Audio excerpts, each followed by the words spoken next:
प्रत्येक मनुष्य जीवन में जी ना क्या भल पाई थाए जड़े प्रेमी प्रेमिक चाहती सत्य प्रेम करुवा गोटे मनीष किंतु दुनिया रे किछि ना किछि लोकों को सत्य प्रेम मिल जाई थाए आउ किछि लोकों को प्रकृत प्रेम भाग्य न थाए।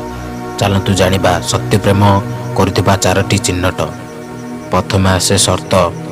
प्रेम रे प्रथम शर्त आरंभ होता है मु तुम पाई से शर्त को मानिबा पाई राजी मु याकू तैयारी करने को सम्मत हेबी नहीं मु ए काम करि परिबी नहीं किंतु ए संपर्क अधिक समय पर्यंत चली न थाए।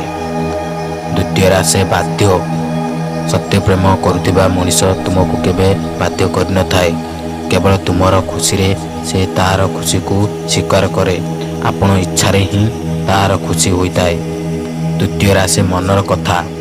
से प्रेम करुवा मनीष केबे मनर कथा को मनर भितर दबाई न थाए से सब बेले आवश्यक कथा बार्ता कही दियंती किंतु बहुत कथा मध्य खोलिकी कही दियंती।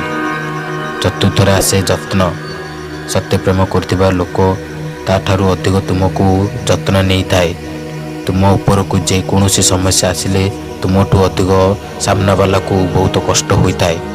छोट छोट कथार मध्य आपणकर ख्याल रखती आपण बहुत सम्मान करती से केबे भी तुमको तल को देखा देव नहीं।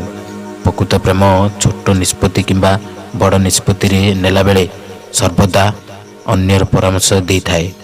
प्रकृत प्रेम सहित खुशी रे रुहंतु।